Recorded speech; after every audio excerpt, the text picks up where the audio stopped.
Subscribe करें और bell दबाएं ताकि कोई खबर रह न जाए।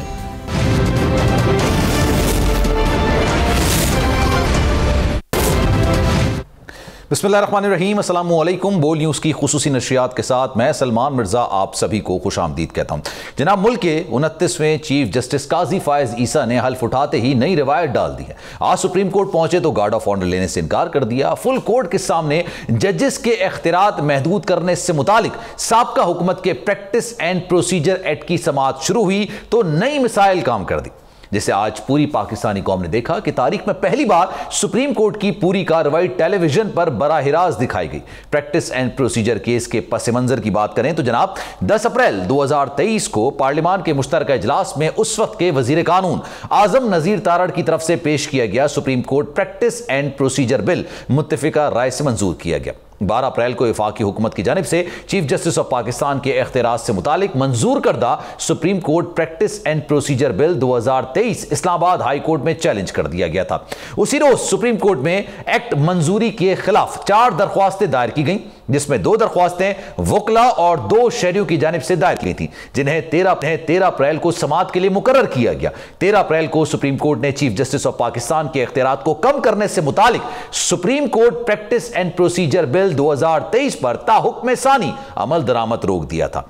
21 अप्रैल को अदालती इस्लाहात से मुतालिक supreme court practice and procedure bill 2023 parliament के बाद सदर से दोबारा मंजूरी की आईनी मुद्दत गुजरने पर अस खुद मंजूर होकर कानून की शक्ल इख्तियार कर गया। कौमी असेंबली सेक्रेटेरिएट से जारी बयान के मुताबिक मजलिस शूरा यानी पार्लियामान का supreme court practice and procedure act 2023 दस्तूर पाकिस्तान की दफा 75 की शिक 2 के तहत सदर से मंजूर शुदा समझा जाएगा और फिर आगे बढ़ के बेंचेस की तश्कील के हवाले से मंजूर किए गए इस कानून में कहा गया कि अदालत उज़्मा के सामने किसी वजह मामला या अपील को चीफ जस्टिस और 2 सीनियर तरीन जजेस पर मुश्तमिल एक कमेटी के जरिए तश्कील दिया गया। बेंच सुनेगा और उसे निपटाएगा। कमेटी के फैसले अक्सर से किए जाएंगे। अदालत उज़्मा के असल दायरा इख्तियार को इस्तेमाल करने के हवाले से कानून में कहा गया कि आर्टिकल 184(3) के इस्तेमाल का कोई भी मामला पहले मज़कूरा कमेटी के सामने रखा जाएगा।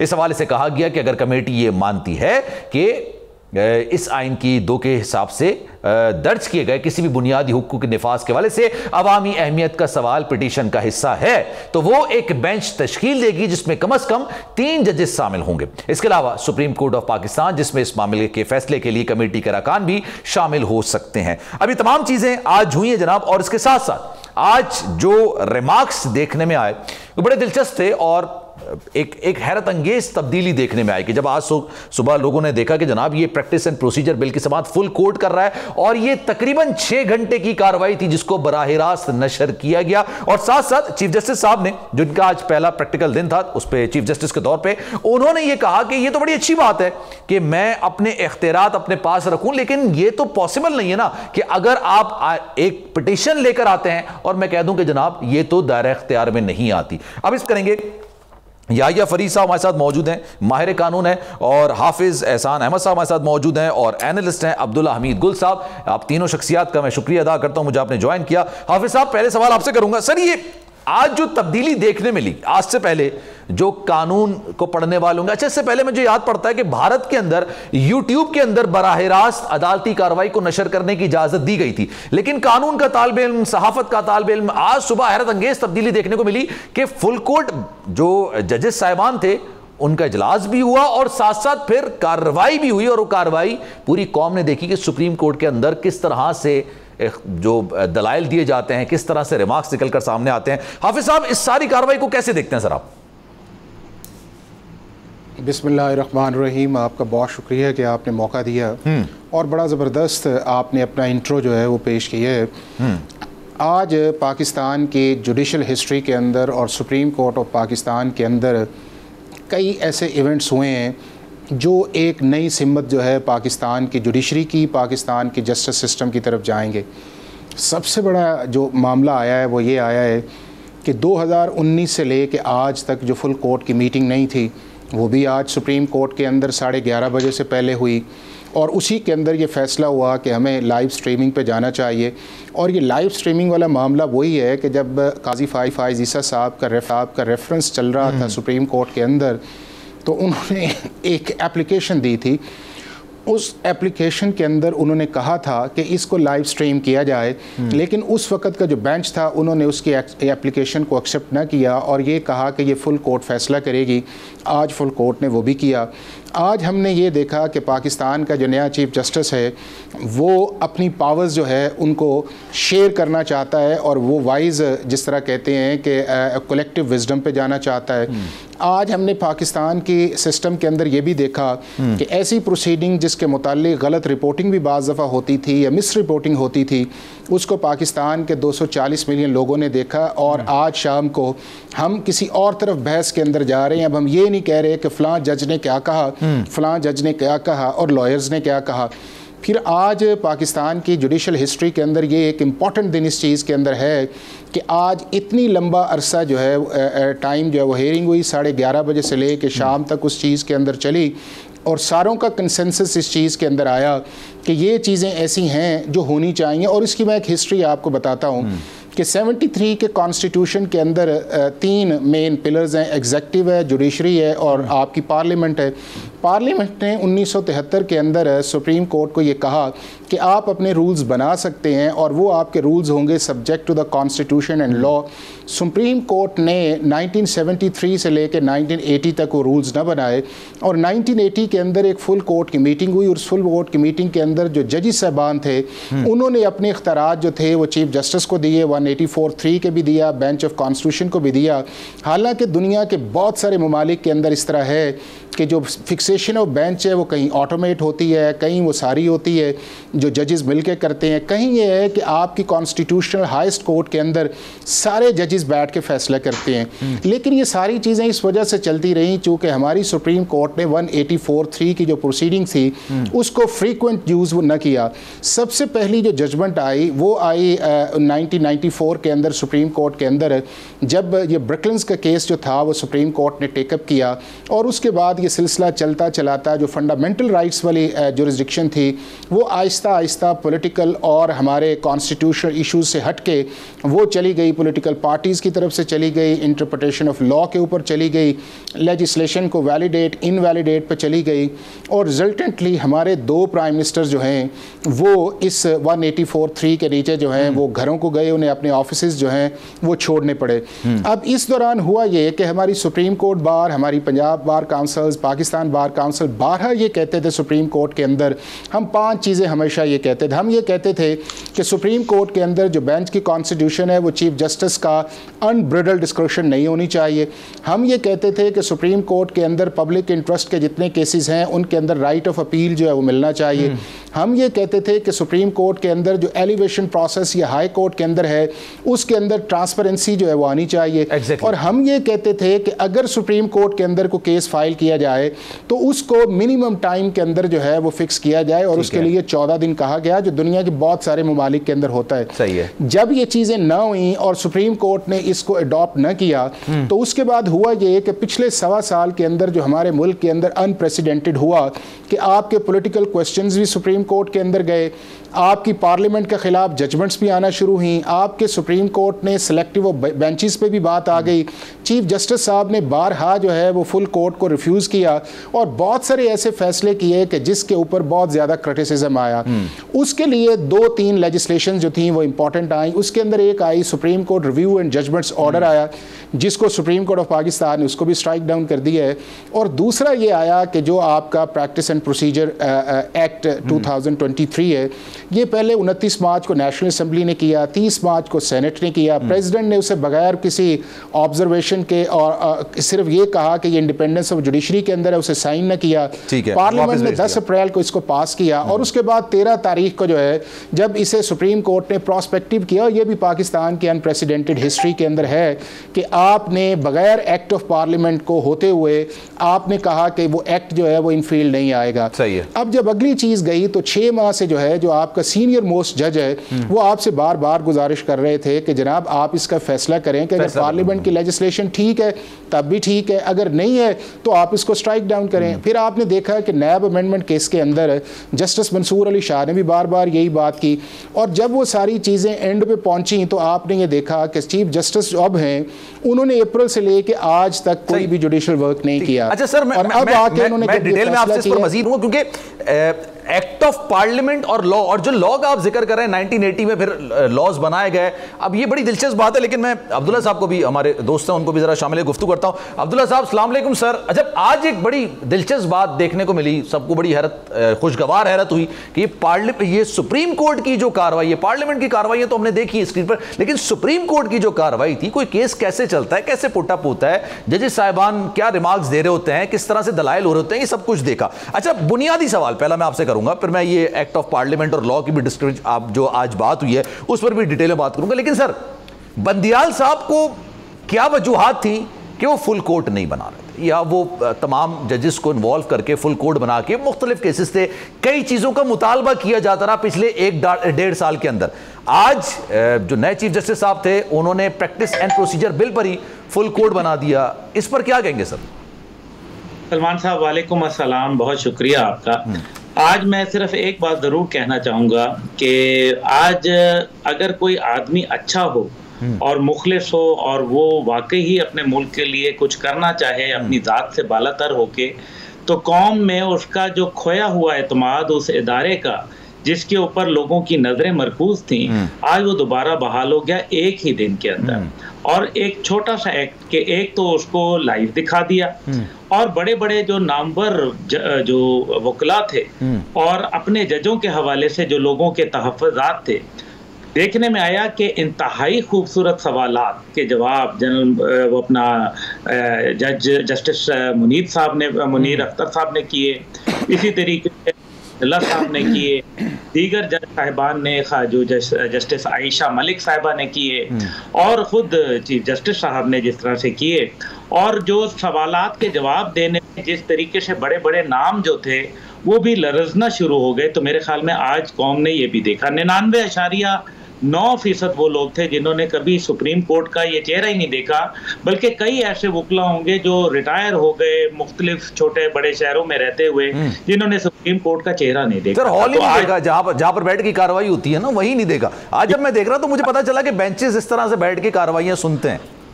जी बिल्कुल। अच्छा, अब कमाल ये है कि घर की खवातीन ने भी देखा ये पूरे कौम का, क्योंकि लोगों के दिल में एक इज़्तिराब था।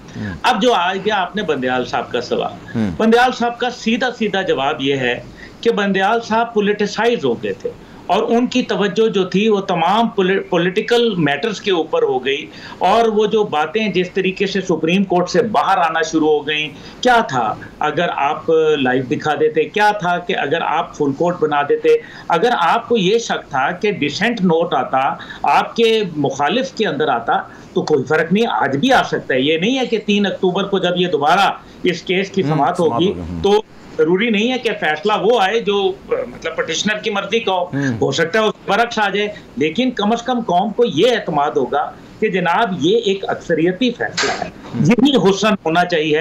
और आपको ये शक था, और फिर उन्होंने जिस तरह से पॉलिटिक्स में फैमिलीज को इन्वॉल्व कर लिया और पूरी कौम के अंदर तकसीम कर दिया, सियासत के मैदान में तकसीम कर दिया, सियासतदानों को बजाय इसके कि अपने मैटर्स को वो पॉलिटिकल फोरम्स के ऊपर हल करते, उन्होंने जो है वो लाए और हेड बनाना शुरू कर दिए।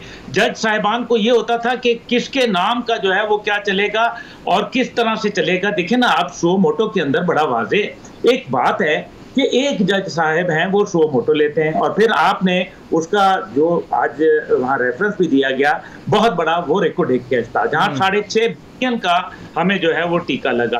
फिर स्टील मिल का भी एक आपको याद होगा कि वहाँ भी शो मोटो था। लेकिन असल मसला ये है कि अगर आप 2 सीनियर जज साहिबान के साथ मशावरत करके शो मोटो ले ले तो इसमें कौन सी ऐसी बड़ी बात है। फिर हमने ये भी देखा माजी के अंदर कि पूरी की पूरी हुकूमत जो थी वो शो मोटो पे चल रही थी इफ्तिखार चौधरी साहब के दौर में, और उन्होंने बिल्कुल मफलूज करके रख दिया था हुकूमत को चलने का। भाई देखें, जो आइन साज और कानून साज असेंबली होती है वो बालातर हुआ करती है कानून से, वो कानून बनाती है और with in the ambit of कानून सुप्रीम कोर्ट जो है वो चलता है। मैं ये समझता हूँ कि आज के दिन के अंदर कौम का खोया हुआ एतमाद बहाल हुआ। उन्होंने खवातीन के हवाले से जो अपनी अहलिया को साथ खड़ा होके उन्होंने ये पहला इंसाफ का तकाजा पूरा किया कि जो खातून उनकी वजह से उनको जो है हजीमत उठानी पड़ी। सर मैं इसमें ऐड करूं, अगर आप इजाजत दें सर, 2019 का मई का ही महीना था ना कि सदर मुमलिकत की जानिब से रेफरेंस तैयार किया गया था काजी साहब के खिलाफ, और फिर काजी साहब ने, उनकी अहलिया ने, उनको सुप्रीम कोर्ट में पेश होना पड़ा, सफाइयां देनी पड़ी, और फिर कल उन्हीं सदर मुमलिकत ने उन्हीं काजी साहब से चीफ जस्टिस ऑफ पाकिस्तान के ओहदे का हल्फ लिया। सलमान साहब, इसके अंदर एक इंटरेस्टिंग बात यह है कि अल्लाह ताला ने उनकी मुद्दत मुलाजमत खत्म कर दी थी, लेकिन ये हजीमत उनको दिखानी थी कि जिसके खिलाफ उन्होंने किया उसी के साथ जो है उनको हलफ लेना पड़ गया। क्या इज्जो मंतशा व तज़िल्लो मंतशा, क्या बात है सर, बेशक प्रोटोकॉल क्या अपनी प्राइवेट गाड़ी में आए, वहां गार्ड ऑनर नहीं लिया, उन्होंने जो है वो कहा कि आवाम के लिए अच्छी बातें कही कि लोग बेचारे इंसाफ के हसूल के लिए आते हैं, इन पे अपना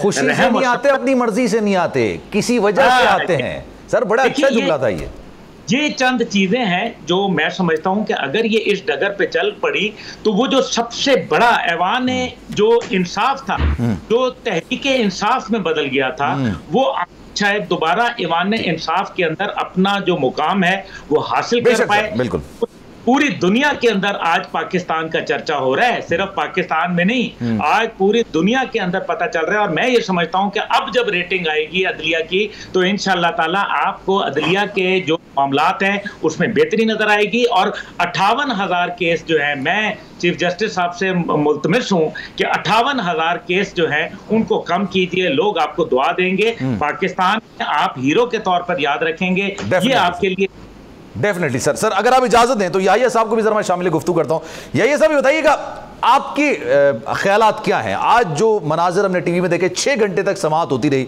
और प्रैक्टिस एंड प्रोसीजर बिल, और बड़ी दिलचस्प बात मैं भी देख रहा था क्योंकि आज पूरे 6 घंटे ये सारी चीजें चलती रही। चीफ जस्टिस साहब ने कहा कि देखिए मैं तो अपने इख्तियारात में खुद कमी करना चाह रहा हूं।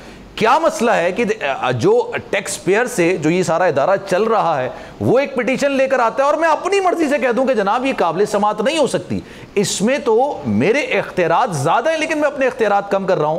क्या वजूहात हैं कि इख्तियारात कम नहीं करने का कहा जा रहा? क्या कहेंगे सर?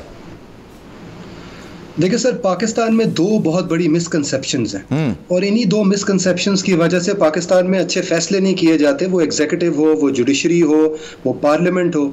ये 2 मिसकंसेप्शंस ये हैं कि रेगुलेशन करना प्रोहिबिशन के इक्वलेंट है, यानी कि अगर आप किसी चीज़ को भी रेगुलेट करेंगे, स्ट्रीमलाइन करेंगे तो यूँ लगता है, लोगों को लगता है जैसे आप इख्तियारात किसी से ले रहे हैं। और दूसरी जो बहुत बड़ी मिसकंसेप्शन ये है कि अगर आप पावर्स को डिसेंट्रलाइज करेंगे, यानी कि एक इंसान के हाथों से ताकत लेकर उसको डेमोक्रेटाइज करें और डिसेंट्रलाइज करें, तो इसका मतलब भी यही है कि आप किसी से पावर्स ले रहे हैं।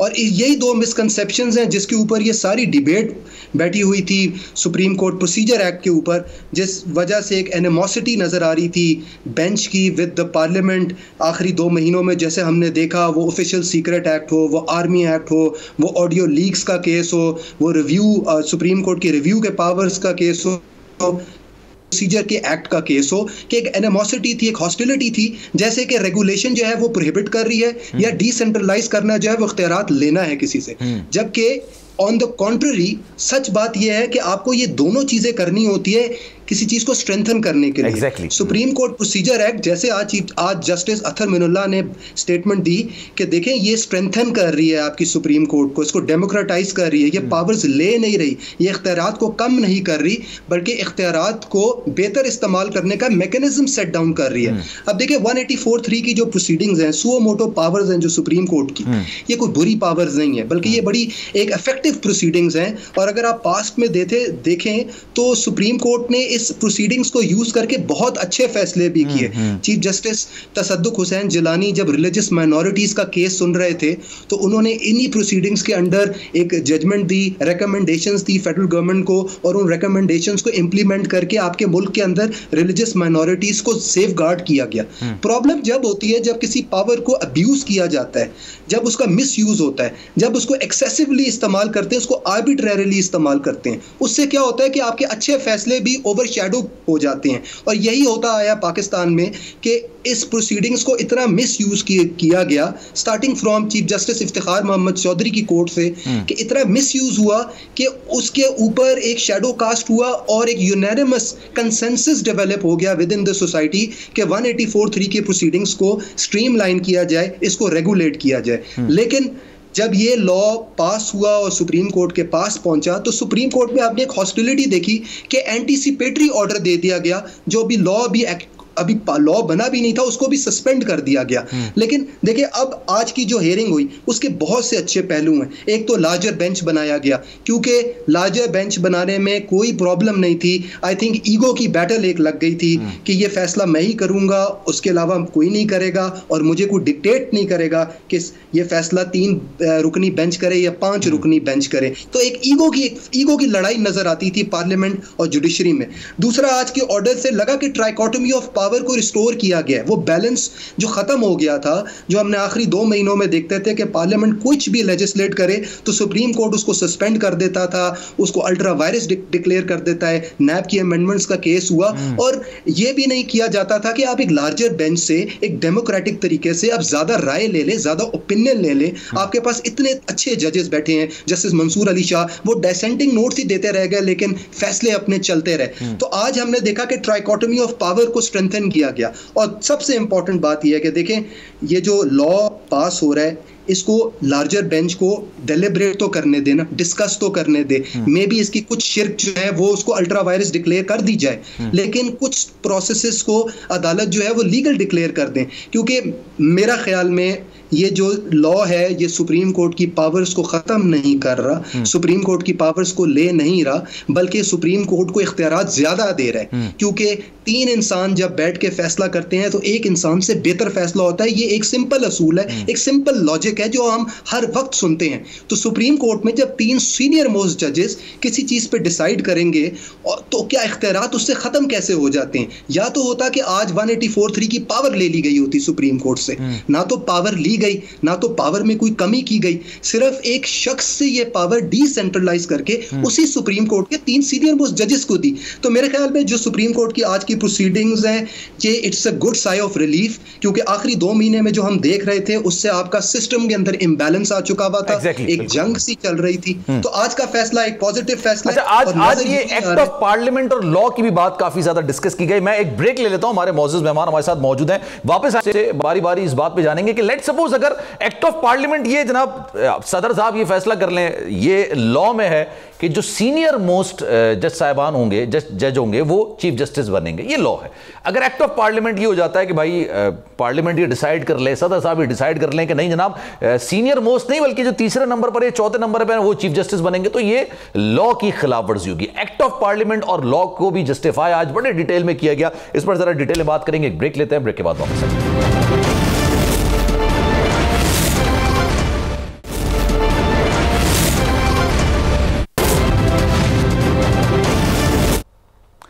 Welcome back. प्रोग्राम में एक बार फिर से आपको खुशामदीद कहते हैं, गुफ्तगू का सिलसिला आगे बढ़ाते हैं। ये बड़ा एक बुनियादी सवाल आज किया गया, इस पर डिस्कशन भी हो गई कि एक्ट ऑफ पार्लियामेंट और लॉ में जाहिर सी बात है ये क्या तनाव आ जाता है, ये क्या मामला आ जाते हैं। जैसे लॉ है, आपका एक कानून है कि सीनियर तरीन जो जज साहब होंगे वो चीफ जस्टिस ऑफ पाकिस्तान बनेंगे, लेकिन अगर पार्लियामेंट ये बात का फैसला करती है या सदर साहब कह देते हैं कि नहीं जनाब सीनियर तरीन नहीं, उनके नेक्स्ट या थर्ड पे जो है उनको चीफ जस्टिस बना दिया जाए, तो ये लॉ के अगेंस्ट होगा। लॉ गालिबन 1980 में बनाया गया सुप्रीम कोर्ट के जजेस की जानिब से, पार्लियामेंट का एक बिल्कुल अलग होता है। हाफिज साहब ये बताइएगा, इस पर भी आज बात हुई डिटेल से? देखें, चीज़ ये है कि कॉन्स्टिट्यूशन के अंदर किसी जगह नहीं लिखा हुआ कि आपका सीनियर मोस्ट जज जो है वो आपका चीफ जस्टिस होगा। वहाँ के ऊपर जो सुप्रीम कोर्ट को डिफ़ाइन किया गया है वो किया गया है कि आपका चीफ जस्टिस और जजेस ऑफ द सुप्रीम कोर्ट है वो आएंगे। और ये आपका जो डिसाइड हुआ कि सुप्रीम कोर्ट का चीफ जस्टिस कौन होगा, वो एक सुप्रीम कोर्ट ने केस डिसाइड किया और उस केस के अंदर ये फ़ैसला किया गया कि जो सीनियर मोस्ट जज है वो आपका सुप्रीम कोर्ट का जज होना चाहिए। और ये प्रिंसिपल आज भी अभी भी अप्लाई हाई कोर्ट्स पे नहीं होता, सिर्फ सुप्रीम कोर्ट ऑफ पाकिस्तान के लिए। ना ये किसी लॉ में लिखा हुआ है, ना कॉन्स्टिट्यूशन के अंदर लिखा हुआ, ये इसका एक एस्पेक्ट है। दूसरा इसका एस्पेक्ट जो इम्पॉर्टेंट है वो ये है कि कॉन्स्टिट्यूशन के अंदर लिखा हुआ है कि सुप्रीम कोर्ट के जो रूल्स होंगे वो होंगे subject to the constitution and law जी। अब लॉ का मामला ये है कि ये आर्टिकल 191 के अंदर लिखा हुआ है, 1973 का कॉन्स्टिट्यूशन बना हुआ है, सुप्रीम कोर्ट के मुतालिक लेजिस्लेशन जो है वो रूल्स के मुतालिक आज तक पार्लियामेंट ने नहीं की, और ये 50 साल इस चीज़ को हो गए हैं। लिहाजा जब लॉ नहीं है तो फिर आप उसकी इंटरप्रटेशन ये करते हैं कि नहीं जी चूँकि लॉ कर नहीं सकते तो ये, हालांकि कॉन्स्टिट्यूशन के अंदर कहीं नहीं लिखा होगा कि जी पार्लियामेंट जो है वो सुप्रीम कोर्ट के रूल्स के मुतालिक लेजिस्लेशन नहीं कर सकती। कहीं नहीं लिखा हुआ कि पार्लियामेंट शैल नॉट, कहीं नहीं लिखा हुआ कि पार्लियामेंट कैन नॉट। अब ये है कि आर्टिकल 91 के अंदर दो ऑप्शन है, एक ऑप्शन ये है कि सुप्रीम कोर्ट कर ले, दूसरा ऑप्शन ये है कि पार्लियामेंट कर लेती। अब पार्लियामेंट ने जब पिछले 50 साल से नहीं किया, उसकी एक वजह है कि जब ये सिलसिला शुरू में तो कोई इमेजिन ही नहीं कर सकता था कि आपके मुल्क के अंदर ये हाल होगा 184(3) का या कॉन्स्टिट्यूशन ऑफ बेंचेस का। चूँकि ये जो इख्तियार कॉन्स्टिट्यूशन ऑफ बेंचेस का है, ना ये कॉन्स्टिट्यूशन ने चीफ जस्टिस को दिया है ना लॉ ने दिया है, ये सुप्रीम कोर्ट के रूल्स हैं जो तीसरे टीयर के अंदर आते हैं। पहले आपका कॉन्स्टिट्यूशन आता है, उसके बाद आपका लॉ आता है, और तीसरे टीयर के अंदर जाके आपके रूल्स आते हैं। अब जब रूल्स जो थे वो 1980 के अंदर सुप्रीम कोर्ट के फुल कोर्ट ने उसको अप्रूव किया, तो उन जजेस ने जो अपना राइट्स था उसको चीफ जस्टिस के हाथ में दे दिया कि आप जज बेंचेस भी बनाएं और आप 184(3) की प्रोसीडिंग्स जो है आपने उसका नोटिस लेना है, किस तरह लेना है ये आपकी मर्ज़ी है।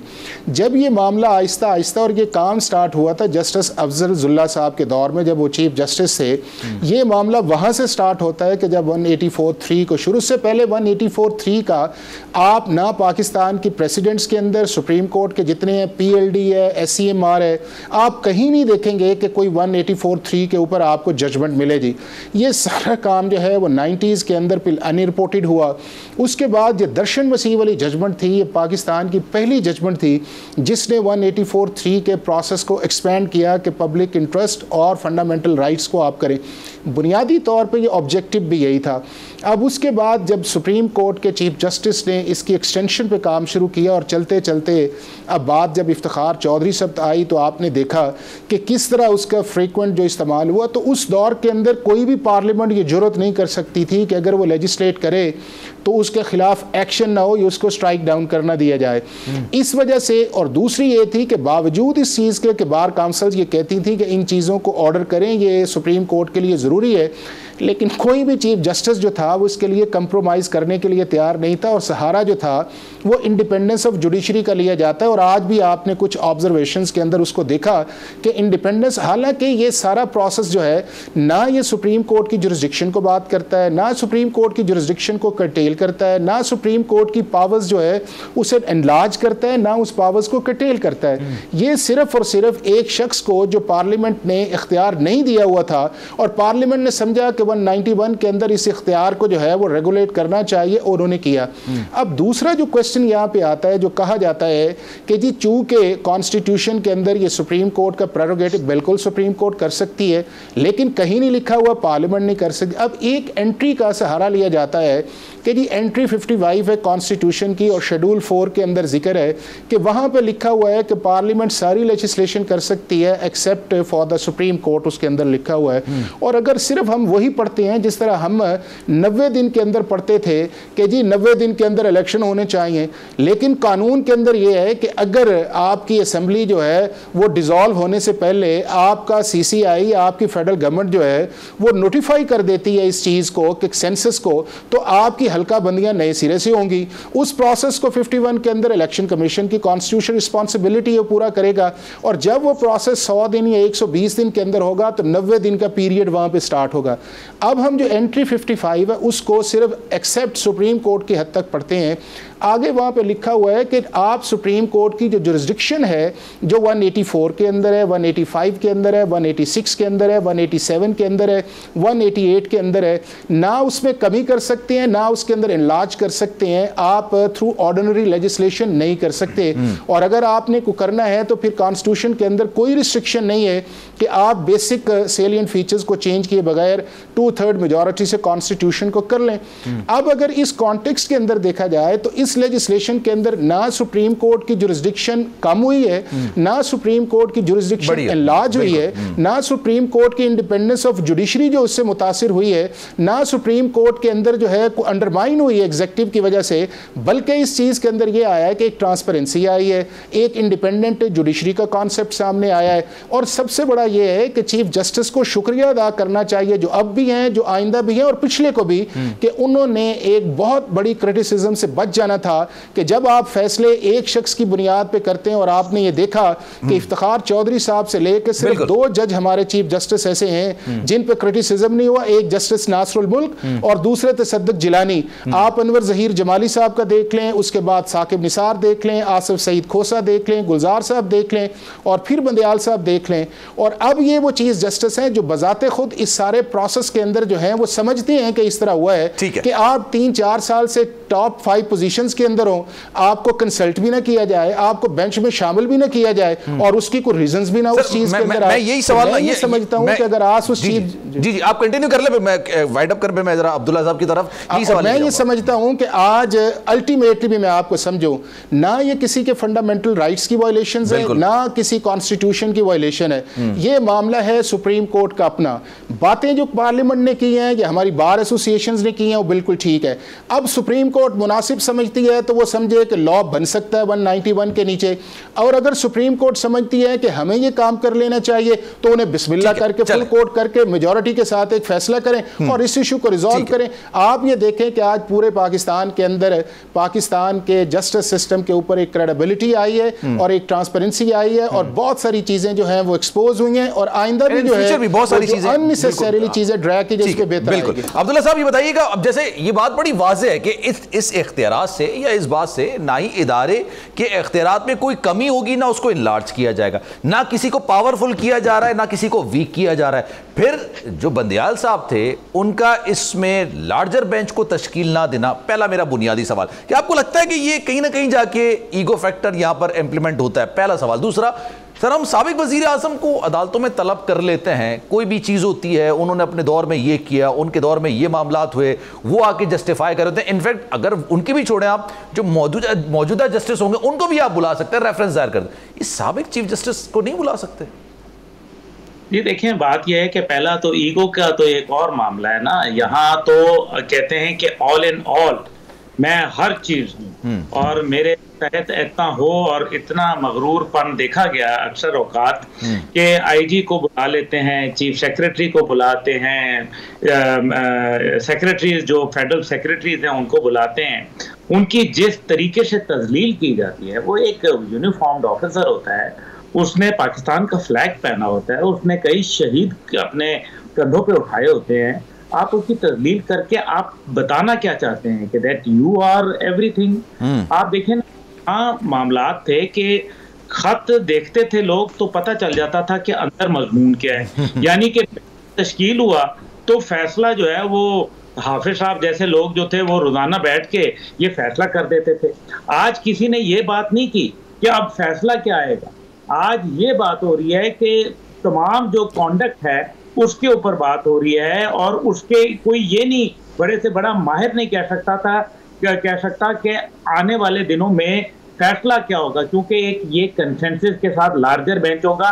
एक चीज जो आपने पता नहीं नोट की या नहीं की कि तमाम कुर्सियां बराबर थी तमाम जज साहिबान की, वरना एक कुर्सी ऊंची रखी जाती थी पहले, एक आज पूरी कुर्सियां बराबर थी। ये मैं समझता हूँ ये छोटी छोटी बातें हैं, ये वक्त के साथ आएगा। अब जो ईगो हर्ट होना और बात है, उन्होंने अपनी फैमिली को क्या पॉलिटिसाइज नहीं किया?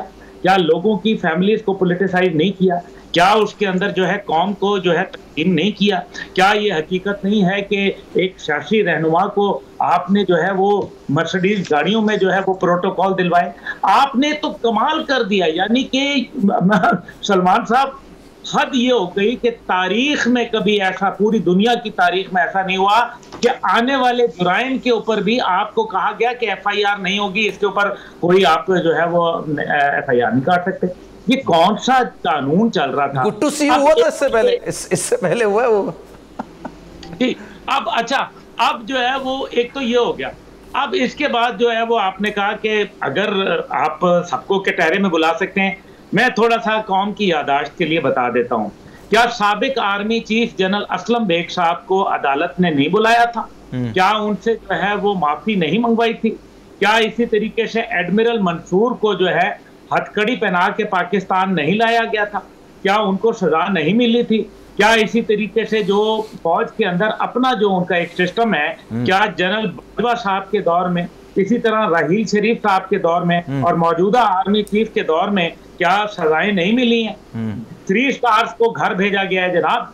तो फिर क्या वजह है कि जो माजी के अंदर जो लोग जिन्होंने यकतरफा फैसले किए और कौम के साथ खिलवाड़ किया, उन लोगों को जो है क्या कटहरे में नहीं लाया जा सकता? सर ये तो मैं सवाल आपसे कर रहा हूं कि ऐसा हो सकता है, नहीं हो सकता?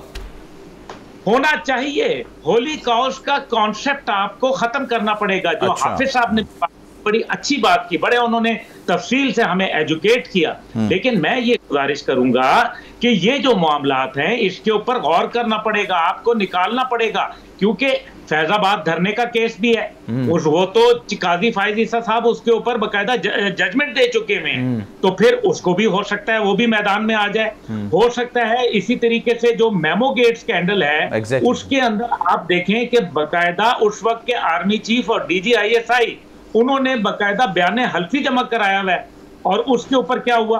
तो ये वो तमाम बातें हैं जिसके ऊपर मेरे ख्याल में अब उन होली काउस को जो कि खास तौर पे अदलिया के अंदर मौजूद हैं, उनको कटहरे में लाना पड़ेगा, जिन्होंने पाकिस्तान के मुस्तकबिल को दांव पे लगा दिया, बजाय इसके कि कानून की तरफ तवज्जो देते। देखें ना, अभी इसमें कहीं कानून के अंदर उनको अंडरमाइन नहीं किया गया, कहीं ये नहीं कहा गया कि आपकी ताकत ले ली गई, बल्कि ताकत शेयरिंग आ गई। उसके अंदर जो है वो और निखर के आ गया। जो यानी कि एक क्वेश्चन मार्क बनता था, सवालिया निशान, वो लोगों पे खत्म हो गया कि हाँ जी एक आदमी की ताकत नहीं है। लेकिन जिस तरीके से काजी फायज ईसा साहब को मेरे ख्याल में एक बाकायदा मुनज़्ज़म साजिश के तहत जो है उनकी किरदार कुशी की गई, उनकी फैमिली की किरदार कुशी की गई, उनके आबाओ की जो है वो किरदार कुशी की गई। ये किसने करवाई, क्यों करवाई, और कौन थे वो जिनकी बाकायदा देखे ना, क्या वो ऑडियो लीक्स मौजूद नहीं है? क्या फोरेंसिक के अंदर उनकी रिपोर्ट्स कंफर्म नहीं है? तो फिर इसके ऊपर क्या उन्होंने एक्शन लिया? कोई एक्शन नहीं लिया। क्या वजह है कि वो तमाम मामलात जिसके अंदर सबूत शामिल थे उनको यकसर जो है वो मुस्तरद कर दिया गया। कुछ ऐसी प्रैक्टिसेस हुई जिससे हाई कोर्ट का वकार, जिससे जो है वो मातहत अदलियाओं का जो वकार था, उनको बुरी तरीके से धचका लगा। और छोटे छोटे मामलात यानी कि जमानत के मामलात जो है वो भी अब सुप्रीम कोर्ट देखने लगे। ये बहुत मेरे ख्याल में धक्का लगा। और आज के दिन जो है कौम का एक बड़े एहतराम वाले जो इदारा है उसके ऊपर अपने जज साहिबान का कैलिबर भी नजर आया कि ये किस पर के जज साहिबान है। वकला को भी देख लिया, उन्होंने अवाम की तसल्ली की भी बातें की। एक अच्छा प्रेसिडेंट सेट किया है, उम्मीद रखनी चाहिए। अल्लाह करे कि ये उम्मीद हमारी इसी तरह हो जिस तरह से उम्मीद लगा बैठे हैं। हम एक कौम है, हमारे यहाँ माफ करने का जज्बा बहुत मौजूद है। मैं पाकिस्तानी कौम को सपोर्ट करता हूँ कि आज उन्होंने एक जो मजरूह हुआ एक चेहरा था अदलिया का, उसको अल्हम्दुलिल्लाह बड़ी आज इज्जत अफजाई मिली। बिल्कुल, ये सब आप भी एग्री करते हैं? क्योंकि अकाउंटेबिलिटी की बात तो आज खुद चीफ जस्टिस साहब ने की कि भाई अकाउंटेबल होना चाहिए, और वो आइन से पहले हम सब हैं, हमें अल्लाह को भी जवाब देना है। आइन के बाद फिर ये सारी चीजें आई हैं, अकाउंटेबल होना चाहिए। तो सर सवाल ये है कि जब सब अकाउंटेबल हैं तो जो माजी के चीफ जस्टिस होते हैं, जिनसे इख्तलाफात हो सकते हैं, जिनके फैसलों पर सवाल हो सकता है, वो नहीं है? देखिए सर, बावजूद कि आज का जो प्रोसीडिंग्स थी वो एक पॉजिटिव साइन था, आज की प्रोसीडिंग से नज़र आया कि एक बैलेंस रिस्टोर हो रहा है, एक ट्राइकॉटमी ऑफ पावर रिस्टोर हो रही है। सुप्रीम कोर्ट की प्रोसीडिंग्स को जिस तरीके से जो डिबेट हुई, जैसे लार्जर बेंच बनाया गया। लेकिन देखिए, ज़्यादा ऑप्टिमिस्टिक होना भी एक बहुत बड़ा प्रॉब्लम है, क्योंकि आगे सुप्रीम कोर्ट पे बहुत से चैलेंजेस भी आएंगे। देखिए, सबसे बड़ा चैलेंज ये है कि आपके 50,000 से ज़्यादा पेंडिंग केसेस है सुप्रीम कोर्ट में। तो चीफ जस्टिस काजी फायज ईसा के सामने अभी ये एक तूफान है जो आएगा, क्योंकि अगर तो वो इस मसले का हल नहीं कर पाएंगे तो जब वो रिटायर हो रहे होंगे तो प्रॉबेबली हमारे तरह के लोग टीवी पे बैठकर कुछ अच्छी बातें नहीं कर रहे होंगे उनकी लेगेसी के बारे में। तो पहला तो सबसे बड़ा ये प्रॉब्लम है। सेकेंडली, देखिए, प्रोसीजर एक्ट के ऊपर अभी फैसला होना है, अभी उसके ऊपर डिबेट शुरू हुई है। कुछ चीज़ें ठीक लग रही हैं, लेकिन आगे की चीज़ें हमने देखनी है। नैब के अमेंडमेंट्स का केस है, official secret act, army act का केस है। अगर तो रिव्यू वाला जो सुप्रीम कोर्ट का लॉ है, अगर उसके ऊपर काजी फायज ईसा साहब सुनते हैं तो फिर जो डिस्क्वालिफिकेशंस हुई हैं आपकी फॉर्मर प्राइम मिनिस्टर्स की और प्रेसिडेंट्स की, वो भी देखना है। फिर तोशा खाना का जो हाई कोर्ट में केस चल रहा है वो भी सुप्रीम कोर्ट में आना है। तो अभी ये एक स्टार्ट है और सुप्रीम कोर्ट के सामने चैलेंजेस आने हैं। तो ऑप्टिमिज्म होनी ज़रूर चाहिए, लेकिन चैलेंजेस को ज़रूर देख लेना चाहिए कि क्योंकि इफ्तिखार मोहम्मद चौधरी के वक्त से हम देखते आ रहे हैं कि जैसे ही नए चीफ जस्टिस ओहदा संभालते हैं तो एक पॉजिटिविटी सी आती है। लगता यूँ है कि शायद ये आकर सिस्टम को ठीक कर देंगे, मसीहा आ चुके हैं, लेकिन होता कुछ ऐसा नहीं है और बाद में जाते जाते एक अच्छी लेगेसी नहीं छोड़ के जाते। तो ऑप्टिमिज्म अपनी जगह, बट बड़ा फोकस होने की ज़रूरत है और राइट चीज़ों को रिजॉल्व करने की ज़रूरत है। आपके 50,000 पेंडिंग केसेस, उनको रिजॉल्व होना ज़्यादा ज़रूरी है कंपेयर टू कि हम फिर से पॉलिटिकल केसेस और पार्लियामेंट और ट्राइकॉटमी और इसी डिबेट के अंदर घुस जाएं। बिल्कुल हाफिज साहब, नो डाउट आपने बहुत अच्छा एजुकेट भी किया है, बहुत सारी चीज़ों में आपने ज़रा डिफ़ाइन किया है, डिटेल में डिफ़ाइन किया है। सर, बुनियादी सवाल मैं आपसे ये करूँगा, अभी तो जाहिर सी बात है आज पहला दिन था, बहुत एक खुशगवार हैरत का एहसास भी हुआ, लोगों ने सुप्रीम कोर्ट की कार्रवाइयाँ भी देखी। आगे और ऐसे कौन कौन से केसेस हैं जो आप ये समझ लें कि एक टेस्ट केस साबित हो सकते हैं? जो बात बिल्कुल यही साहब कह रहे हैं, बिल्कुल दुरुस्त कह रहे हैं कि जब कोई नया आता है कहते हैं कि जनाब अब सूरत हाल बेहतर हो जाएगी, फिर जाते हैं तो कई लोग सवाल कर रहे होते हैं, बात भी कर रहे होते हैं। कौन कौन से ऐसे केसेस हैं जो आपको लगता है कि टेस्ट केस साबित होंगे? वो देखें, जो भी केस आए सुप्रीम कोर्ट के अंदर, जो हमने पिछले कुछ सालों से एक प्रोसेस देखा है कि जिसके अंदर अगर चीफ जस्टिस किसी साथ के टैग हो जाते हैं या किसी बेंच के साथ टैग हो जाते हैं या बेंच कॉम्पोजिशन के अंदर टैग हो जाते हैं तो फैसला ठीक भी हो, उस पर बहुत बड़े क्वेश्चंस मार्क आते हैं। और हमारी सुप्रीम कोर्ट के अंदर इसकी बहुत सारी मिसालें। अगर हमने वे फॉरवर्ड के अंदर जाना है, चूँकि बदकिस्मती की बात यह है कि पाकिस्तान का जो पॉलिटिकल सिस्टम है वो बहुत बड़ा वीक है। हमारी पार्लियामेंट्स के अंदर जो पार्टीज़ हैं वो वीक हैं। हमारी पार्लियामेंट के अंदर जो पार्टीज़ हैं वो आपस में बैठ के बात नहीं करते। और आपने ये एक्सपीरियंस देखा है पिछले 8-10 साल से कि जब से 2013 के इलेक्शन हुए हैं, कभी आपको धरने नज़र आएंगे, कभी उसके बाद एजिटेशन नज़र आएगी, फिर उसके बाद सुप्रीम कोर्ट से एक प्राइम मिनिस्टर बाहर जाता हुआ नज़र आएगा, फिर उसके बाद अगला प्राइम मिनिस्टर आएगा, फिर एक जो है पीडीएम कहेगी कि ये जो है ये सिलेक्टेड है, दूसरे जो हैं वो उसे ये कहेंगे कि इम्पोर्टेड आ गया वो सारी चीज़ें। तो जब इस एनवायरनमेंट के अंदर जाएंगे तो अल्टीमेटली दुनिया के किसी मुल्क के अंदर इतने पॉलिटिकल क्वेश्चन जो हैं वो सुप्रीम कोर्ट के अंदर नहीं जाते जो हमारे मुल्क के अंदर जाते हैं। और फिर वहाँ पे जाके जो है वो प्रॉब्लम क्रिएट आती है लाइकिंग की, डिसलाइकिंग की, उसके बाद ऑर्डर्स की आती है, फिर अगर रिमार्क्स आते हैं तो उन रिमार्क्स के ऊपर की जाती है। तो 3-4 चीज़ें जो हैं वो चीफ जस्टिस के लिए बड़ा इंपॉर्टेंट है। ठीक है, एक ये है कि जितने भी ऐसे मैटर जो 184(3) के हैं उनको इमीडिएटली फिक्स करें और उसके अंदर मैक्सिमम जजेस को बिठाएं और उसका 1 हफ्ते के अंदर फैसला करें। वो चाहे आपके इलेक्शन का है। अब मैं आपको एक छोटी सी एग्जांपल देता हूं। पाकिस्तान आर्मी एक्ट के अंदर, पाकिस्तान आर्मी एक्ट के अंदर 1952 में बना, 1967 के अंदर एक अमेंडमेंट आई कि जी सिविलियंस जो हैं वो पाकिस्तान आर्मी एक्ट के अंदर ट्राई किए जा सकते हैं। 67 से लेके 2023 तक हमारी ये जुरिस्प्रूडेंस है, ये उसमें पेशावर हाई कोर्ट की जजमेंट्स हैं, लाहौर हाई कोर्ट की जजमेंट्स हैं, सिंध हाई कोर्ट की जजमेंट है, बलूचिस्तान हाई कोर्ट की जजमेंट है, सुप्रीम कोर्ट की 3 मेंबर्स, 5 मेंबर्स, 7 मेंबर्स और इवन 16 मेंबर्स जजमेंट्स भी मौजूद हैं, जिसके अंदर ये कहा गया है कि एक जिसके अंदर ये कहा गया है कि सिविलियंस को ट्राई किया जा सकता है अब अगर ऑफिशियल सीक्रेट एक्ट की वायलेशन होती है, ठीक है। लेकिन आप ये देखें कि पिछले 1 साल के अंदर उन चीज़ों को आपने स्टेलमेट के अंदर डाला और आप आज देखें कि मुल्क कहाँ खड़ा हुआ है जी। अब ये चीज़ मैं आपको बताता चलूँ कि चीफ जस्टिस के लिए सबसे बड़ा इम्तिहान ये होगा कि इस मुल्क के अंदर जो एक कॉन्सेप्ट बना हुआ है कि जी जजेस डिवाइड हैं, उसको दूर करें। एलिवेशन ऑफ जजेस बड़ा इंपॉर्टेंट मामला है जिसकी तरफ अभी बात कोई नहीं कर रहा। हाई कोर्ट लाहौर के अंदर 16 के करीब सीट्स खाली हैं। बलोचिस्तान हाई कोर्ट है, सिंध हाई कोर्ट है, पेशावर हाई कोर्ट, उसके अंदर अच्छे लोग जो हैं उनको लेके आए। फिर उसके बाद ये है कि ट्रस्ट और क्रेडिबिलिटी सिस्टम की रिस्टोर करें। 140 नंबर पे पहुंचा हुआ है, 20 लाख से ज्यादा आपके केसेस पूरे मुल्क के अंदर हैं। आप चीफ जस्टिस सिर्फ सुप्रीम कोर्ट के नहीं है, आप फादर ऑफ द जस्टिस हैं। आपका काम है रिफॉर्म्स पे काम करना। आपने जो जजमेंट्स दिए हुए गवर्नमेंट से मिले, गवर्नमेंट एग्जीक्यूटिव और जुडिशरी एक ही सिलसिले का हिस्सा पार्लियामेंट में कोई आप डिटेल में बात करता है। Thank you so much. Hafiz Ehsan Ahmed साहब हमारे साथ मौजूद थे, या फरीद साहब हमारे साथ मौजूद है, और अब्दुल्ला हमीद गुल साहब हमारे साथ मौजूद थे। सलमान मिर्जा को दीजिए इजाजत। जिंदगी रही, सेहत रही, आपकी दुआएं रही, तो इंशाल्लाह आपसे फिर मुलाकात होगी। ख्याल रखिएगा। अल्लाह हाफिज।